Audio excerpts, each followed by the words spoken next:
Good evening, ladies and gentlemen. My name is Mustafa Imam, currently majoring in computer science from the University of Toronto, and I am excited to be starting off the Open Toronto Digital Transformation webinar today. I would like to start with a special thanks to our Open Toronto 2020 sponsors, GenNext and RBC, and the webinar tech sponsor GeoViz.co, offering e-commerce services. Here's some housekeeping stuff. Type your questions into the Q&A box anytime during the webinar. You don't need to wait for the Q&A session. You can type your questions just by clicking the Q&A tab as you see on your screens. Also, there will be a couple of polls that will pop up on your screens and they will look like this. There will be a 30-second answering period, after which we will be displaying the results. Open Global is an organization with 14 chapters across the globe, which has been in existence since 1998. The organization's mandate has always been upping the influence and affluence of the Pakistani entrepreneurs and professional diaspora.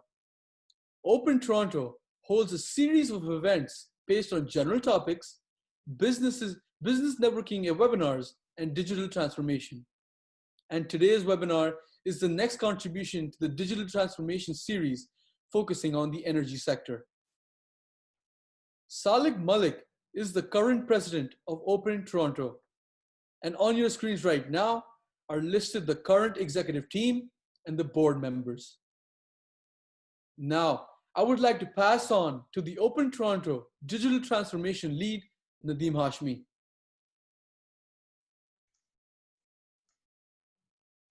Thank you, Mustafa. You are our Gen Next. We are proud of you.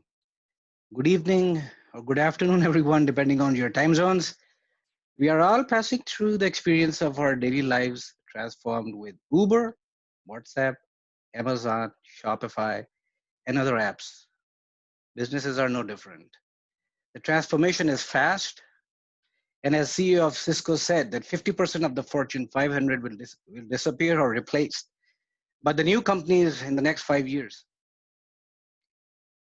While this transformation is happening, Open Toronto DX, which is Digital Transformation Cluster, will be constantly unraveling the company's digital transformation strategies that have resulted in effective outcomes, cost savings, faster business, winning ideas, and innovation. Open Toronto Digital Transformation Cluster is a team of subject matter experts. Each expert leads one industry. So for each industry, we share the insights, challenges, and opportunities for startups and existing businesses. Our last webinar was on government as a platform. Today, we are having digitally transformed electric grid of the future. And the next webinar will be on new norms of e-commerce. And there are more coming.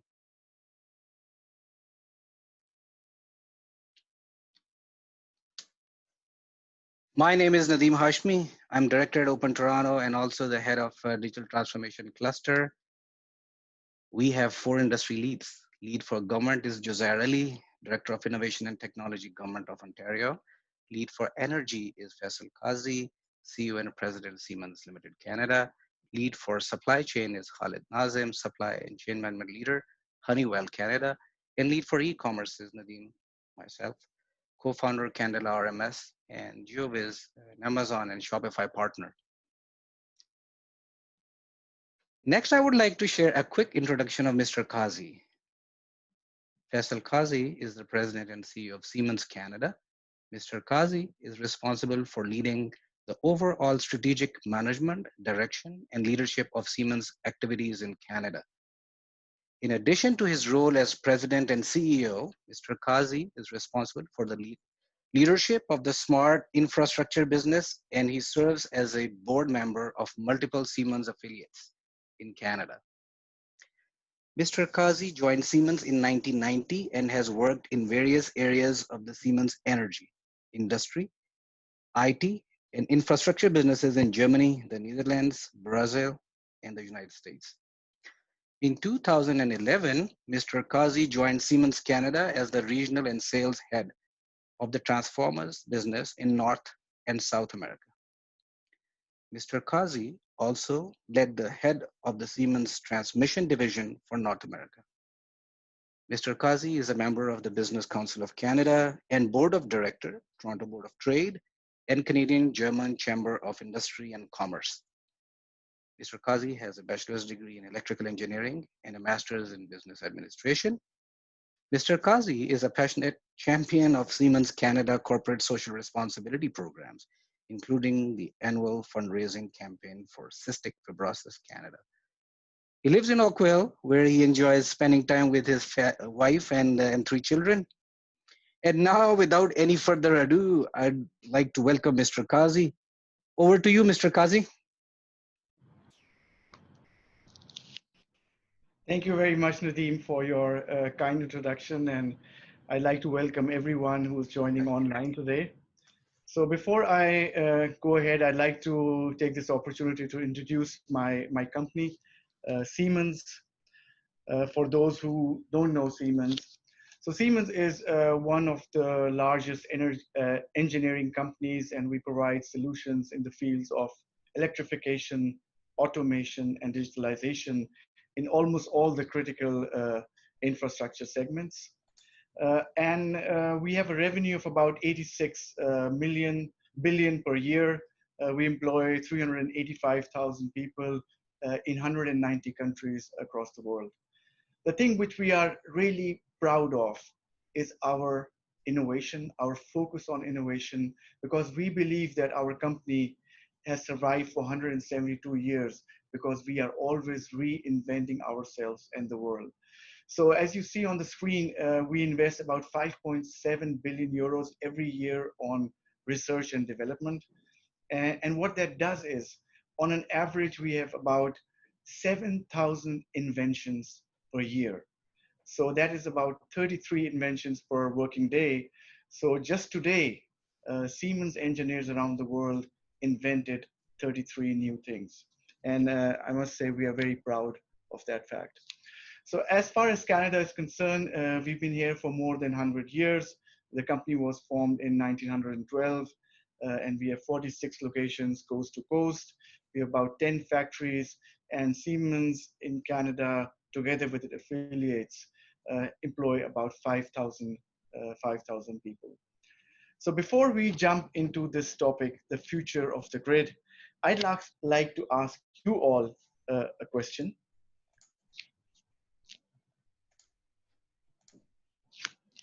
Which you will shortly see on your screen.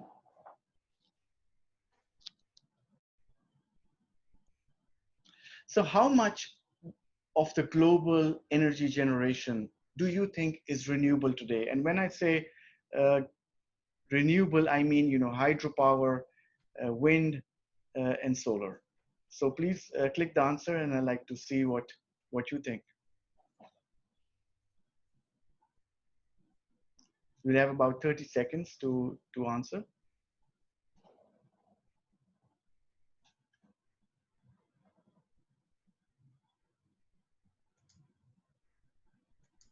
Okay. So I would say 61% of the people have said 13%, which is actually not correct. So 27% of the energy today is already renewable. So thank you very much for your feedback. And now let's jump into this topic. Before we go ahead, I want to just put this in front of everyone, that the mission of my company, and I think all of us, is to decarbonize the energy sector and create a greener energy sector going forward for our future generations. So the seminar today is going to have around 5 chapters, after which we will go into Q&A. The first chapter, I'm going to give you an overview about the energy mix in the electricity sector today, and what are the projections as we go forward. Then I'm going to talk about the impact of energy transition on the grid system. And before I do that, I think I need to explain to you what is energy transition. So as we move from fossil generation into renewable generation, that that act of from fossil to renewable is called energy transition. So I will tell you what is the impact of energy transition on the grid system. Then we are going to talk about the challenges which this energy transition brings with it. We will look into technologies which could help solve these challenges. And then I'm going to really show you some real life projects uh, which are, which are going to demonstrate to you what the energy system of the future is going to look like for all of us. And I can tell you already now, there will be a change for all of us. And then we'll open it up for question and answers. Okay, so let me go further. So if you look at this chart, the two blue colors below basically show the, the energy, the renewable energy mix. So if you look at the data for 2015, you would see that about 16% of the energy was hydropower and 7% was the non-hydro renewables. And this is then solar power and wind power, tidal, geothermal, etc. And if you look on the 2040 data or projections, the good news is that 50% of energy is going to be renewable. And the biggest growth, if you look and see carefully, is one, the reduction of coal, which is really good, which will bring the greenhouse gases down, but it's also in this non-hydro renewable, which will go from 7 to 35%, and which is really phenomenal and good. What we also, I have to say today, is that one of the reasons that this will grow fast is that the prices, the cost of renewable energy has been coming down over the years. In the meantime, it is quite feasible to invest in renewable technologies. So now let's first look at what is the impact of this change on the grid system. So the historical grid system is centralized generation, that is large power plants, ideally further away from cities, and then large transmission lines bringing power into the areas where it's required. So from centralized generation, unidirectional flow of energy into the consumers. And once we go into energy transition and people start putting solar panels, wind farms, just the whole system fundamentally changes. And this is something we all need to understand, that it changes from a centralized model to a decentralized energy model, and from a unidirectional flow to a multi-directional flow of energy. And this is very important for us to understand, because the next chapters I will explain to you what does it really then mean. So for now, I think it's a fundamental change in the grid system, what energy transition brings with it. So now, what are the challenges? So although we know that, energy transition it's absolutely the right thing to do, it brings quite a few challenges with it. And the first element of challenge is balancing demand and supply. In the old world, we knew pretty much well what is the demand of a certain city. We had our generation capacity, we matched it, and everything good to go. Now, when we have renewable energy sources, and you would agree that no one can guarantee when the sun is shining, when the wind is going to blow, and so there could be a time when, although you may have gigawatts of solar energy, and if it's a rainy day, that energy is not there. So this balancing of demand and supply becomes a challenge, and that's something our utilities manage all the time. And then this brings me to the next point, management of peaks. So once you have a lot of renewable content in the energy system, from the utility point of view, they see their demand going down because you are taking care of the demand yourself through your behind the meter solars, etc. But suddenly a cloud comes and suddenly the demand peaks, and the utility has to buy peak power, which is very, very expensive to manage and ensure that we all have electricity. The third element is around resiliency. As I told you, the system fundamentally changed. The system was not designed for multi-directional flow of energy. And now when we are changing all that, it causes also issues. And also, especially in North America, we have a very, like, let's say, an average old installed base. It needs a lot of investment. So we have seen issues in resiliency. And then, of course, renewable energies historically have been expensive, although the right thing to do. So the prices go up, and then there is a challenge how we optimize costs when we have a large energy generation source, uh, which is intermittent, which cannot be relied on. So all this together, I tell you in very simple terms, makes energy transition, and again say, although the right thing to do, and you have to do that, makes it a very expensive proposition, and which very quickly becomes an economic burden. And from there on, it also becomes a political burden. And for those who are sitting here in Ontario, we have seen that in the previous years. So now, being a global company, we analyzed countries and provinces which were really early adopters. These are countries, these are uh, provinces which went ahead for energy transition. That's the right thing to do, but they did face significant challenges. And the yellow bubbles are showing to you the challenges in the different areas, just to be, which they had to overcome to ensure a very, positive energy transition. So let's start with Denmark. So Denmark is, in my opinion, one of the most ambitious countries. The goal for Denmark was set that in 2050, they wanted to have, or they want to have almost 2050, 100% renewable. So that's the goal. And by 2020, this year, their goal is to have 50% renewable energy. And I tell you, they're already there. Yeah.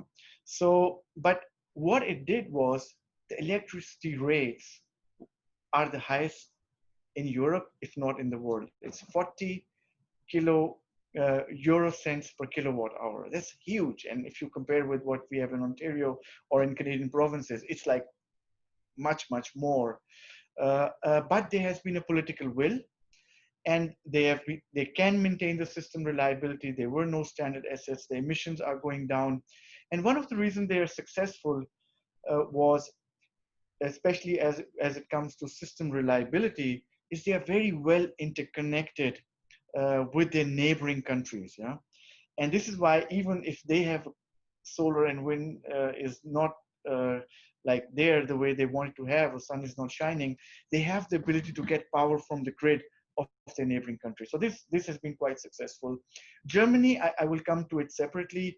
Ontario, I think we all know there is an increase in electricity rates. If we look at the historical rates, there has been decrease in system reliability.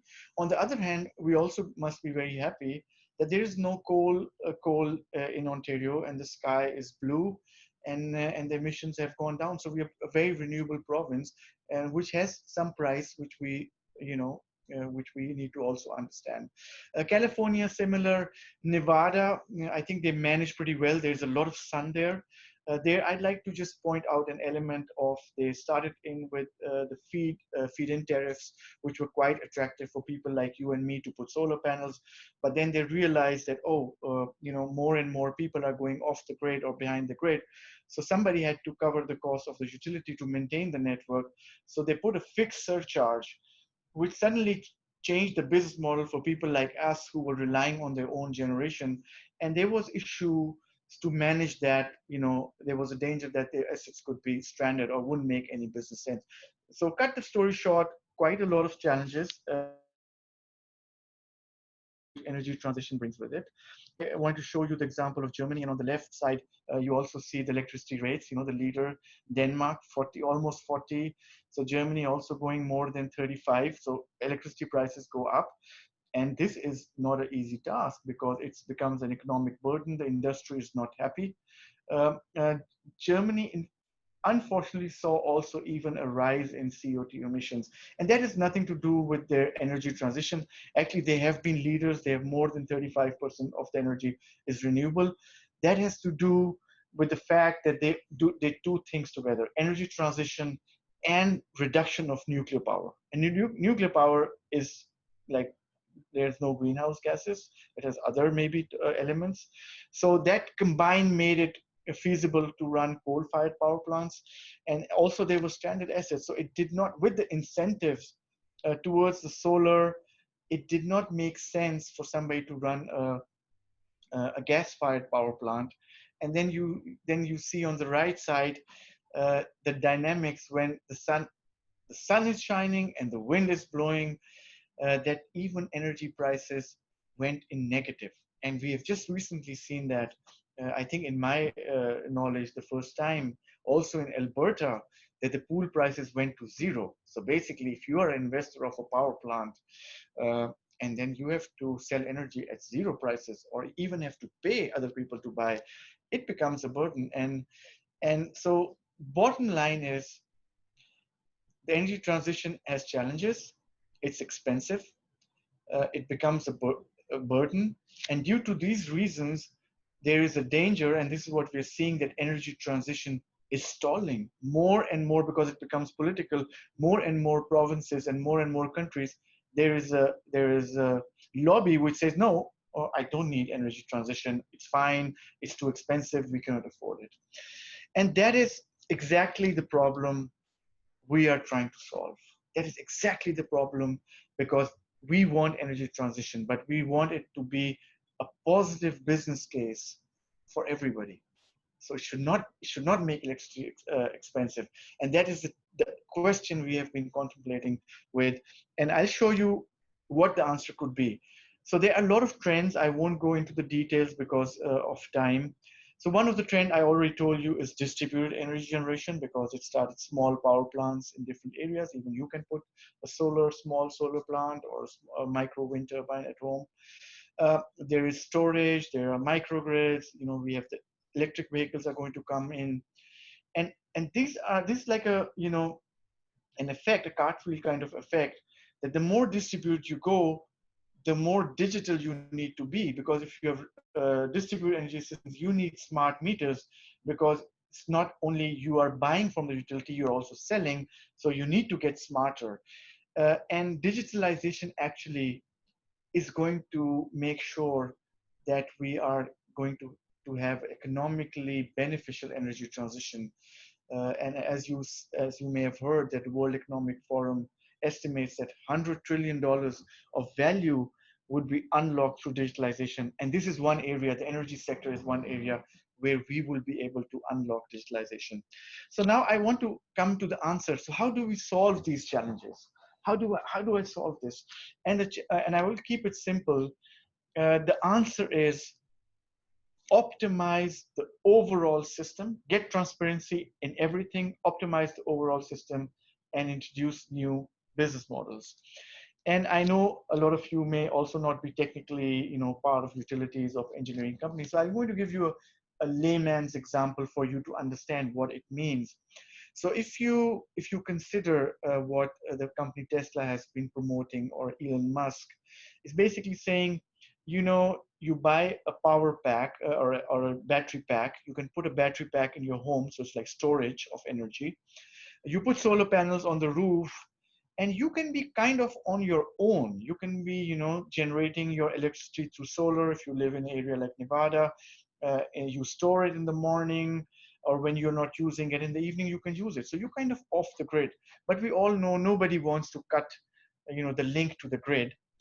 And if you use this model and imagine there's a locality of 10 homes, and you put a power pack in all these 10 homes and solar panels in all these 10 homes. So you have 10 solar packs, 10 battery packs, 10 solar panels, and all these houses are kind of on their own, kind of resilient. But imagine now you connect everything. One neighbor can sell energy to the other, because everyone has a different load profile. If I'm a retired guy, my energy consumption is more in the day. And if you're a working guy, person going into work, then you may have your load maybe running more in the evening. So basically, if you were to connect and allow peer-to-peer selling, buying and selling among each other, you would need for the same 10 houses maybe 6 battery packs and 5 or 7 solar panels. So you see, we just suddenly reduce the storage capacity and the generation capacity. And this is exactly what we are suggesting to do, to connect everything through an open platform, create new business models, and optimize the overall system. That is the only way. So now I'm going to show to you how we are going to do this, and which are the companies. So we partnered actually Siemens together with New Brunswick Power, that is the Crown Corporation, which is responsible for the energy generation, transmission, and distribution, and even behind the meter water heaters for the province of New Brunswick. And then we have Nova Scotia Power, which is a private utility, does the same for the province of Nova Scotia. And they are very, both these utility into becoming renewable. They have understood that we need to decarbonize the energy sector, and they want to decarbonize it in their provinces. But they also want to solve this, and they're perfectly structured for such a pilot, so such an undertaking, because they own generation, like an NB Power owns generation, transmission, distribution, all in one hand, and which is not everywhere. So in our province of Ontario, we have generation is with Ontario Power Generation, then we have Hydro One and Toronto Hydro. So it's not everywhere that they are fully vertically integrated. So what are we going to do? We are doing a research and development project. It's quite a large $93 million project. It's funded by 36 million by the federal government through the Strategic Innovation Fund. There is also all the partners have put research and development money in, so Siemens is investing quite a bit as well. And we are going to create, among others, 2 platforms. And I would like you to look into these 2 clouds. So one is the microgrid controller. So basically for remote locations, creating your own grid, kind of your own ecosystem. And on the right side, this big energy platform, which links everything on the system together. And we've been very fortunate that, cities like Shediac and Amherst, the whole cities have come forward and have said that, we would like to test this platform. We would like to test the grid of the future together with you.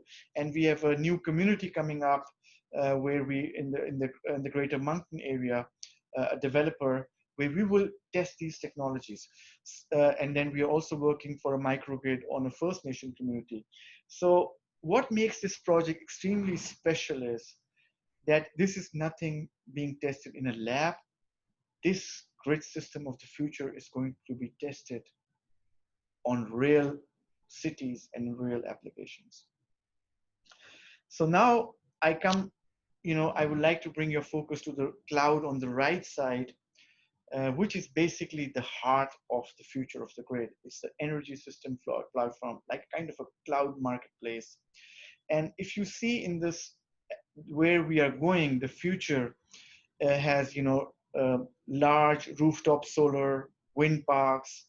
Even we have provincial municipal electric bus fleets, electric buses for schools, for school children, which will operate only in the morning and the evening, have a huge storage capacity. Because we all must understand that, the disadvantage of renewable sources is that they are intermittent, that they cannot be relied on fully. But if we combine that with storage, it suddenly becomes very stable. And then we will have industrial scale storage is going on. You will see Australia. Utility is generating. We have microgrids. We have large buildings, which are large loads. So when I said we need to optimize the overall system, it's not only optimizing the generation side, it is also optimizing the load side. So if the peak comes, I can get peak power, or I can flatten the load curve, essential and non-essential curves. and then residential and electric vehicles and everything. So what will happen is, once there's so much on the system, there's one way is clear: it needs to be optimized in real time. So this is what the system is going to do. It will look at the energy demand, optimize in real time, but will create revenue generation opportunities for everyone. So we all will be able to participate in the energy market. So if you have an electric car, you may want to sell the charge of your battery. If the peak is coming, you will be paid for it. If you have a solar panel and you are not there, you have the ability to pay, you have to become, you can sell that energy. So that is what we are doing. And now, fast forward, imagine our vision comes true. So it's still future, it still needs to see. So what will happen? There will be a rise in prosumers. So today we are consumers of electricity. If I put a solar panel, if I put a microwind in my home, I suddenly become also a producer for electricity. And that's the term which is being used for prosumers, producers and consumers of electricity. And then second big change, we all, through our apps, will be able to buy and sell electricity, at least sell. And there will be a new business model for the utilities. Yeah? And this is, I think, the let's say the paradigm shift, which will come if this vision comes true, is that today the utility earns their money based on assets. So asset is bought, it goes in the rate base, and then it goes to the, it's distributed. And and when you look at, for example, Nevada or areas where people are putting a lot of solar behind behind the meter, it's not good news for utilities, because suddenly their revenues are going down, their load is going down, but when the sun is not shining, they are the one who are still responsible to make sure that the power is there. So we are, there's a term which was developed, which is called, the utility death spiral. So if we encourage all this feed in behind the meter, suddenly utility will come in an issue, their revenues will go down, and utilities have served us really well. And this is something we need to really all as a community need to understand. We cannot put a utility in a death spiral. So what we are proposing is the Uber model, like you put we put as consumers or private people would put energy, you can sell, but every time you sell, the utility will get a cut and earn money. Basically, I'm comparing it with the Uber model. Uber is the largest transportation company in the world, but it does not own a single car. So that is where we feel the future is going to go. We all are going to become prosumers. So utility will no longer be required to put big power plants. They don't need to invest. Uh, Definitely investment will be in transmission and distribution, but in generation, let people put it in, let people, be prosumer, buy and sell. But every time we buy and sell, utility gets the opportunity to earn money through an institution like ISO or whatever. This needs to be defined. So there will be a reduction in the capital expense for the utilities as far as generation is at least concerned. There will be real-time optimization of the system. The system will be fast, it will be on the cloud, it will be moving. The system resiliency will increase. And this is something we are also seeing. The weather-related events, trends, hurricanes, etc., are increasing by the year. And we all know that, if you have a large province with distributed cities, and a big power plant falls out or a big line is cut, people are sitting without power. And once it becomes distributed, microgrids come into being. People are going to, the system is going to be more resilient. The dependency on the central grid will reduce, and we will become more resilient going forward. The hope, and this is the mission of this whole project, is to make sure that when we do energy transition, like in Denmark and Germany, that our prices don't go up. That is exactly what we want to work on it. And if we can make a viable energy transition model using technology, we believe it will fast track energy transition. So we want to reduce the greenhouse gases quicker rather than later. And all this, it will only be possible, I must say, it will require a regulatory changes in the regulatory environment. Because as I said to you before, today is asset-based. So you more equipment you buy, the more you can put in the asset rate base, the more money you can earn. So it's a model, spend more kind of a model. And so we have to look what the new technologies is bringing. We need smart meters. I've seen areas where, regulatory environment is not allowing smart meters, but if you will not allow smart meters, how are you going to do the energy transition in a distributed format? So these are the changes which are going to happen. And now I'm going to show you some real life stuff. Yeah, so I've talked a lot. It's about the vision, and I'm going to showcase you some areas. So let's start with Algonquin College. It's a college, fourth largest college in Ottawa, and they very strong on not net carbon. So greenhouse gases means not only green energy, but how do we make our infrastructure, our buildings, the consumption green? So they go on a path of going net zero. So we work together with them, put a microgrid.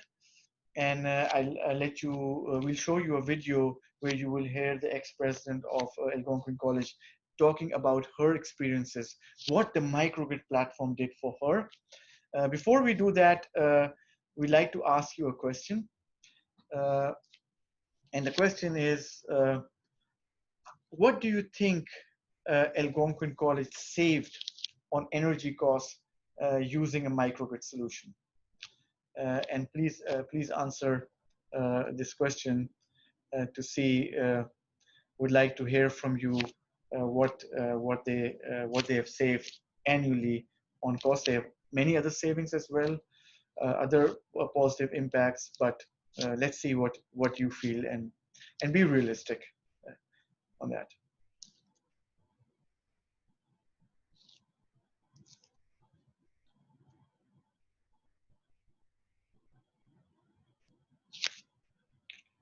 Okay, so I think it's a quite interesting, quite a mixed bag. 26% of the people said 800K per year, 41 majority saying 1.2 million, and even 33% of the people are saying $3.2 million a year.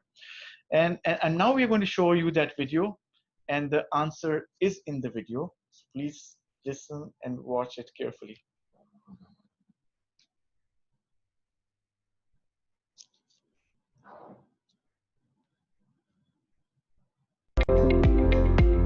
We really believe that focusing on a net carbon zero institution is really what our learners are looking for. They're very socially responsible and they want to make a difference. They want to change the world. And that's what we'll do at Algonquin. Algonquin College is the fourth largest college in Ontario, over 20,000 students.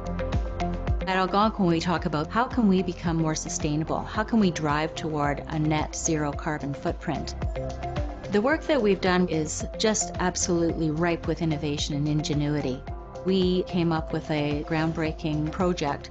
It's state-of-the-art technology that allows us to be totally self-sufficient. To be able to save money but also produce your own energy is looked upon as an international example of a best practice. We are saving money on our energy bills, in fact, $3.2 million annually.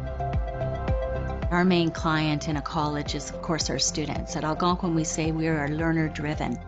Everything we do has an applied focus, so our learners learn in the classroom, but then apply what they've learned in both our labs and in work experiences.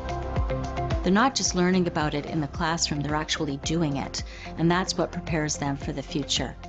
That expertise has been made possible because of the partnership we have with Siemens.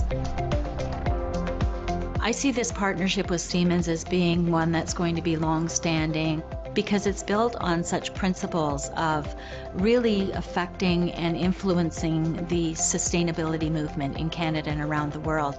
When you put bright minds together, it's amazing what can happen. Together, we're building programs and learning experiences for our students that will help them to change the world. That's ingenuity for life.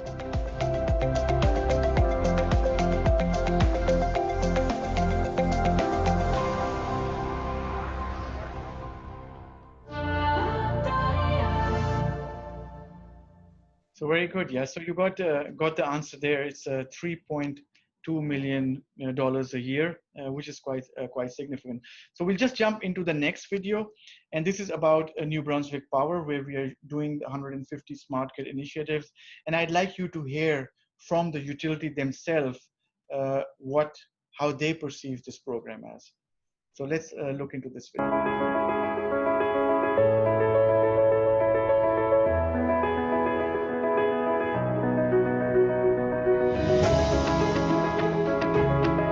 Society's awareness of energy is changing dramatically. Communities can be their own producers of electricity and their own consumers of electricity. Customers are changing. Their interests in electricity are different. They're looking for products and services to help them have more comfort, to control energy in different ways, to have more control over their bills. They're looking for lowering their impact on climate change, and they're looking for taking advantage of these new technologies. Smart grid is the way to accomplish this. The smart grid is a combination of the telecommunications network and the raw core infrastructure, poles and wires that we have laid out across the province. And across this interconnected network, we are able to send information two ways, both to devices and from devices, in order to better understand electrical use that's flowing across that interconnected grid. The smart grid enables us to connect to distributed energy resources, solar panels, small wind farms, small nuclear facilities, biomass facilities. The smart grid technology allows them to be connected to our grid and used productively both by the person who owns those assets and the utility on behalf of the people. That technology is something that we are doing pioneering work with Siemens that is helping us create a utility of the future. We're headed down that path, and we're doing it in an innovative fashion here in New Brunswick with Siemens. And we're already producing products and services that the world has never seen before that control energy in new ways, providing direct benefit to our customers who are looking to solve those problems. One of the things we're most proud of at NB Power is our relationship with Siemens. Originally, it was conceived of as a partnership, and we're much more than a partnership today. We've co-located our teams together. We introduced new innovative ways of thinking about how we should work together. Together, we are challenging other utilities to reach out and serve their customers in new and better ways. And that is ingenuity for life.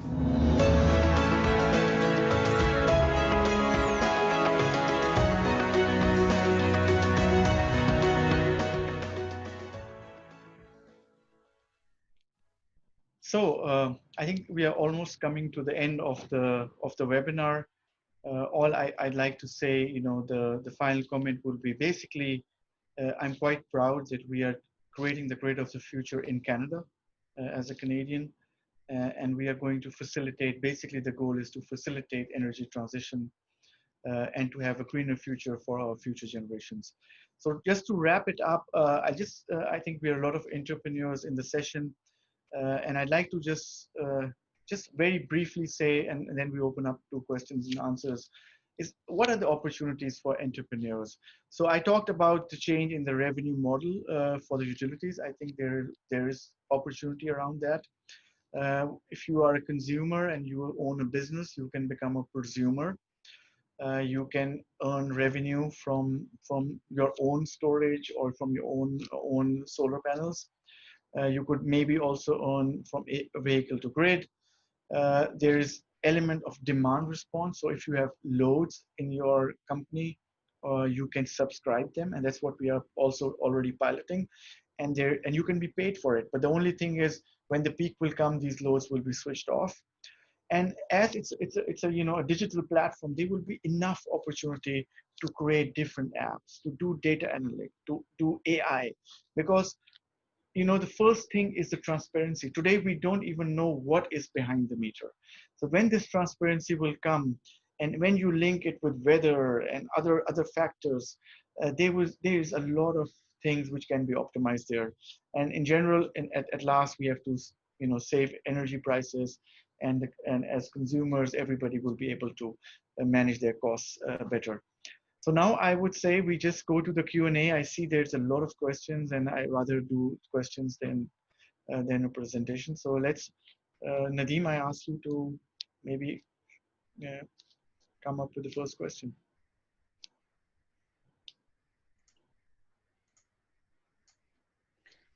Thank you, Faisal. It was amazing to find out the insights, how the digital transformation coming forth in the energy sector. And I think one session is not enough. We would be requesting you for more sessions down the road. And with this video, we are now entering into the Q&A session. And the first question, Mr. Kazi, is coming from Nick Bonner. How will the electric grid of the future handle V2G, vehicle to grid charging, and the use of battery storage for surging renewable energies? Yeah, so as I said early on, Nick, energy storage is going to play a critical role when we move towards the renewables. It will play a critical role. And you're right, the electric vehicle also has a battery. So our vision, and we are going to pilot it, is to bring this power of the battery back into the grid when the peak is there.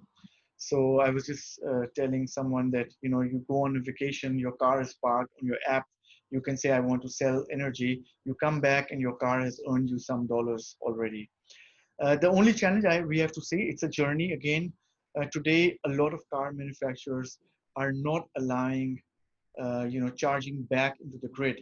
And if you do that, they will forfeit the warranty on the electric battery.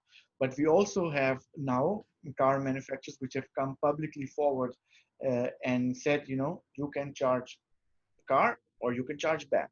So this is going to come. It's going to be a journey. So this is very much coming. Thank you for your question. Wow, interesting. We have another question, Faisal, and that is how critical will cybersecurity be for the grid system of the future? It's a very good question, and I think it's going to be very, very critical. And I tell you, New Brunswick, where we are piloting all the smart grid, at the same time, together with the smart grid R&D, we have also put a global center of cybersecurity, and that is why we are going for a one solid system, cloud-based for everything, and we will protect it for company-wide.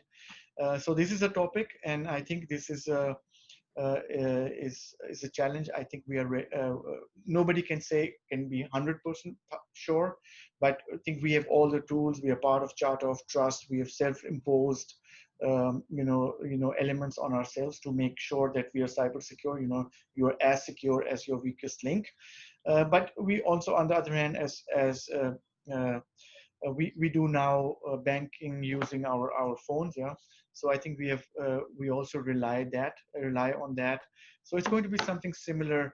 We are quite confident that it will be secure. We will have the mechanisms for that. Cool. Right. And you mentioned, I think when we were talking, that there is a whole set of read-only data as well that is going to be used as the source for those new startups and all that, building around that, right? Yeah, the MindSphere platform, which we use, gives you the ability to share the data. Somebody will own the data, and this owner can decide, and that's what we project. Let everybody see, let everybody analyze. You can't change the data, but the other way around you could do, and that would be an opportunity for people. Interesting. Okay, so let's move. The next question is, how will utilities earn revenue in the future if they reduce assets? And I think now the utilities side is, the industry is coming forward asking you this question. So someone is there from representing utilities.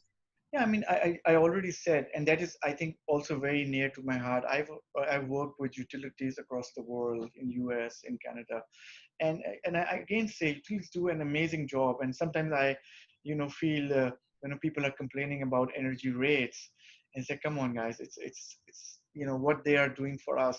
We hardly have any load shedding. Go to some other country where you will lose power. So they do an amazing job. And utilities, as I said earlier, we want to implement a transactive business model. So we let everybody sell and buy. And every time you buy and sell, utility will get a cut. And that's why I call it the Uber model. So it's your car, somebody else drives with it. Uber facilitates it and gets profit from it. So that's exactly the same model like Amazon. Somebody else's product, somebody else is paying for it, but Amazon is still earning some money because they are managing that, and that will still be the role, because nobody wants the transmission network or the network to go away. That still has to be utilized. Those assets, the renewable of that going on, but we will add a different model. Right. I am very excited to find the next question, because I think someone in the audience was looking at your video very closely. And this question is around Atlantic Smart Grid. And the question is, as a global company, how do you compare the developments on the Atlantic Smart Grid R&D project in Canada with developments around the world? Yeah, it's a very good question, and I must say I spend a lot of hours and nights debating that, because we are well aware that all our companies were investing a lot of double-digit millions in R&D, and you don't want to invest so much money for something which is maybe already being developed elsewhere. And also, of course, federal government supports this innovation. I have actually compared, and that's a good thing that Siemens operates in 190 countries. So I compared with my colleagues, and I compared with our central research and development groups. And basically, to cut the story short, this is very unique. And I think the spirit of ingenuity of our partner utilities, New Brunswick Power and Nova Scotia Power, to test it on real-time assets. And cities like the city of Chatier, amazingly unique, and I hope our vision comes true, and I'll be very proud that if we in Canada will define the utility of the future. Sure. Thank you. Okay. There is a very interesting question. I think that you mentioned entrepreneurs, and there was a dedicated slide for that. So there are questions around new startups. So Saqib Wali has a question. He's asking that can you please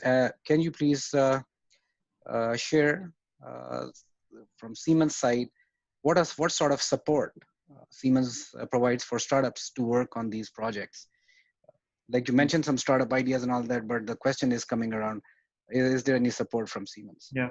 So actually, we are part of the Smart Grid Innovation Network. It's a network which we have founded together with the University of New Brunswick, Siemens, and NB Power, and it's basically an open network. And what we do is the rail system, the smart grid system from the utility side and from our side is made available to startup companies. So you can, and we encourage people to create smart products, because the more smart products which can be controlled, which could be switched on and off, etc., the more the more resilient the grid is going to be, the more elements there will be to manage. So we already have 44 startup companies which have participated there. There's a mechanism, they get talent from the University of New Brunswick. So we definitely, the Smart Grid Innovation Network is there for startups to join and really test your products on the rail system. Because if we are developing, and New Brunswick Power is developing something for a normal startup, it's far away. But we put it in front in the innovation network to, you can come and test and create products. So that's one way. The other way, Siemens in generally supports companies. We have a venture capitalist arm. We call it Next 47, and we do invest in startup companies in a little mature state. So we're not early startups. So we have also invested in Canada about 47 million in startup companies already. We know, and I think everyone needs to understand, energy transition is not a problem which one company or one utility will solve. We all, the government, the universities, all the startups, innovation, we all need to work together. It's just too big of a topic, the decarbonization, so important for the planet, that we have to work together. So when I was telling you about Smart Grid Innovation Network, our competition can come and also work there. It's not a problem. So 44 is a pretty healthy number, but I think you can imagine getting 88 when after this presentation in Open Toronto. A lot of startups are gonna reach you. Yeah. Sure. Okay, so next question is from Jacob. And he is asking that, are you already seeing utilities moving to a type of insurance business model, starting to change a higher flat fee for a grid connection rather than mainly consumption-based fee or Yeah, fees? I think you see that. You see that in many provinces and many countries that as you know the when you put more and more renewable, the revenues goes down, but the utility cost doesn't go down because they still have to maintain an old infrastructure. So the flat rate goes ahead, and that was also the case in Nevada. So yes, we see that. Interesting. We have another question from Naveed Hedri. And the question is that what is the best move a household can make towards renewable energy? Can you repeat the question? Yeah, so I think the excitement is there that the whole industry is changing and there are opportunities for prosumers, right? So the question is, what is the best move a household can make towards renewable energy? Yeah, I think the best move is okay. First, I think I have to say it's a journey we have started. It's a 5-year R&D project. We are in the second year, so we have to prove it, etc. And I think the best move is to wait till the batteries get your own battery storage at home. You can start going into renewable energy. You can start playing with it as a hobby. Put some solar panels and yeah, I think that is where it's going. Buy an electric car, and those are the moves, and that's what we hope to facilitate, because today there is no mechanism. I can buy cheaper electricity from the grid maybe, uh, versus putting a solar maybe in some areas. So then there's not a business case. So this I think this is the case. Start going, and I think the goal is clear. We want to decarbonize the energy sector. Sure, sure. So the next question, I think this is the second last question I'm going to take. And this question is from Jose Ali.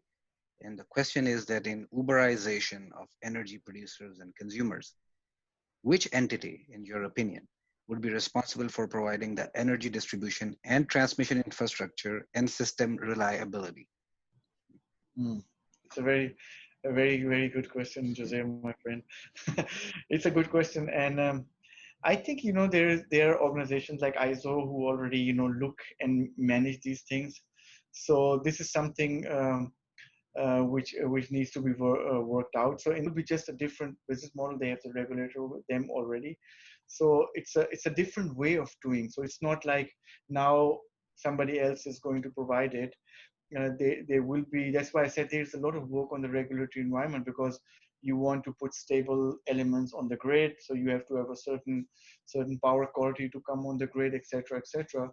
So I see still a big role for the utility to continue there. Interesting. So this is the last question, Faisal. And the question is from Wakar, and I'm going to merge two questions into one. Mm-hmm. The question is that it starts with the statement that the energy transition is inevitable. Mm-hmm. And what, in your opinion, are the top two factors that enable a quicker transition? The other question was that what could accelerate this transition? And this one is a little bit a twist in that what are the factors that enable a quicker transition? So what are your thoughts on carbon pricing? So he added another piggyback question, but let's focus on the first one. That what are the two factors that enable a quicker transition?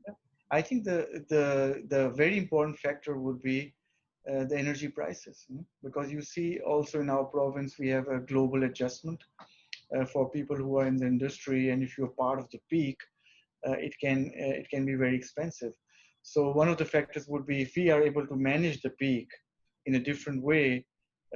So that is basically our vision. It's an open market. The main factor would be if we could energy transition and keep the energy prices low, and that is the mission we are at. Will be the factor. The other factor is, of course, is the awareness. Like in Denmark, people said, "Don't worry, I will pay 40 cents. Don't worry. I want a green future for my future." And I had the opportunity to meet a senior leader in Denmark, And he said, Mr. Kazi, this is the future this is the investment in our future. Because once everything is renewable and is somehow managed, there is no cost. There's no cost of oil. There's no cost of coal. It's free. It's God's energy. So energy could be just like, internet is kind of becoming almost not free, I would say, but it could become free, right? There's no resources required if we can manage that properly. Sure. Yeah. And so the twist question is, what is maybe stopping it? I think it's the same question. Yeah. High energy prices are stopping.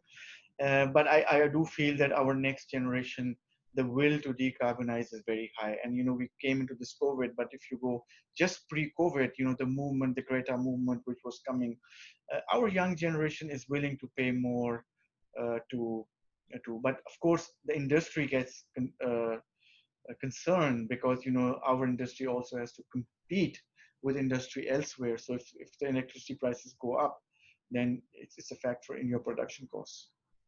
Right. So there was a mention of carbon pricing. If you would like to add. I think it's an incentive. I know our government has made a firm commitment with a COP, and yeah, it pushes people to, when you sometimes, people don't do anything until the stick comes. So it's kind of say, okay, if you cannot do, the carbon pricing will come and then you will have to pay. The only question I think we have to now understand is if this now if you pay the carbon tax prices, where will this money, how will this money be invested back into green technologies? Yeah. So it's basically the government gave us time to say, okay, you do it yourself, or we take the money and help you do it. Yeah. So it's a kind of, and it's a commitment. And I think we have to look at the economics, and I think every province is different. But it's a kind of a commitment. Yeah? But of course, it's become a bit political, so I won't comment too much on that. No, makes total sense. Total sense. Next, last but not least, I'm inviting our Open Toronto's president, Mr. Salik Malik, to say a few words. Please, Mr. Salik.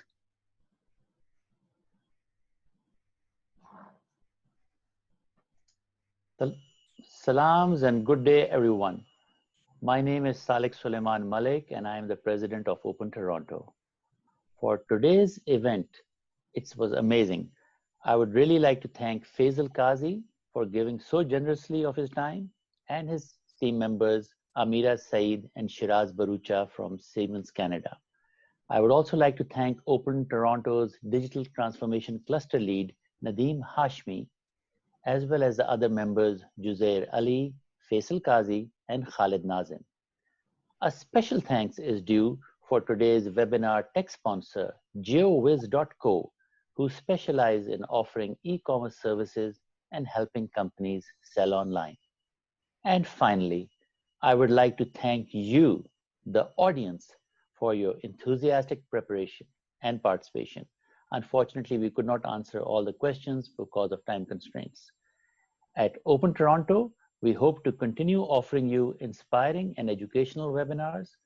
Our next webinar is on 30th June 2020 and will feature Umair Khan from Silicon Valley on succeeding in a recession, a timely topic given the destruction wrought by the COVID-19 pandemic on the global economy.